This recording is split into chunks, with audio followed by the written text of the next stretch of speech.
கேரள மாநிலம் ஆலப்புழாவில் பறவை காய்ச்சல் உறுதி செய்யப்பட்ட பஞ்சாயத்துகளில் கட்டுப்பாடுகள் விதிக்கப்பட்டுள்ளது. இதுகுறித்த கூடுதல் தகவல்களை நமது செய்தியாளர் ரமேஷ்குமார் வழங்க கேட்கலாம். வணக்கம் ரமேஷ்குமார். கேரளாவில் பறவை காய்ச்சலின் எதிரொலியாக தமிழக எல்லையோரங்களிலும் பாதுகாப்பு பணிகள் முன்னெச்சரிக்கைகள் எடுக்கப்பட்டிருக்கின்றன. அந்த வகையில் ஆலப்புழாவில் தற்போது பறவை காய்ச்சலினுடைய நிலவரம் என்னவாக இருக்கிறது? புதிதாக விதிக்கப்பட்டிருக்கும் கட்டுப்பாடுகள் என்னென்ன?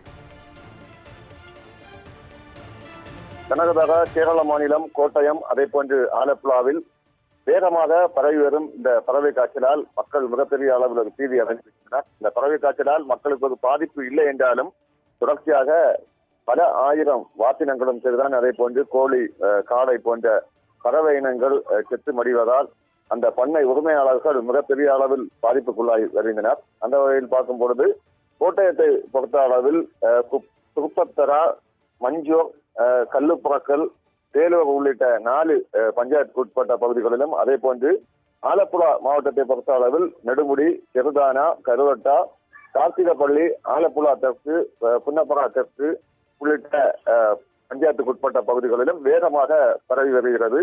தொடர்ச்சியாக ஆலப்புழாவை பொறுத்த அளவில் 19,000 பறவை இனங்களுக்கு இந்த நோய் தொற்று என்பது பாதிக்கப்பட்டிருக்கிறது. அதில் இதுவரையிலும் 4,240 பறவை இனங்கள் அழிக்கப்பட்டிருக்கின்றன. தொடர்ச்சியாக இன்றும் அந்த பறவை இனங்களை அழிக்கும் பணி என்பது நடைபெற்று கொண்டிருக்கிறது.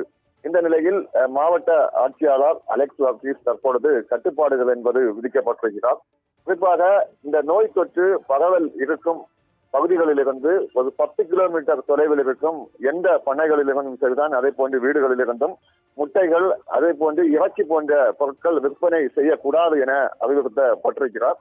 அது மட்டுமின்றி வெளி பகுதிகளுக்கு கொண்டு செல்ல கூடாது, அதனை உணவு பாதுகாப்புத்துறை அதிகாரிகள் உறுதிப்படுத்த வேண்டும் எனவும் தற்பொழுது அறிவுறுத்தல் என்பது வழங்கப்பட்டிருக்கிறார்.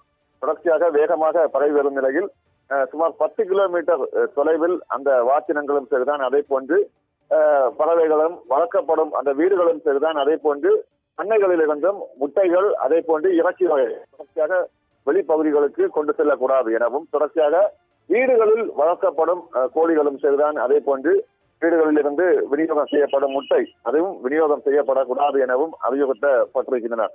தொடர்ச்சியாக பல ஆயிரம் வாத்தினங்கள், அதே போன்று கோழி, காடை போன்ற அந்த பறவை இனங்கள் செத்து மடியும் நிலையில் இந்த பெரும் பாதிப்புக்குள் ஆளாகியிருக்கின்றனர் அந்த பண்ணை உரிமையாளர்கள்.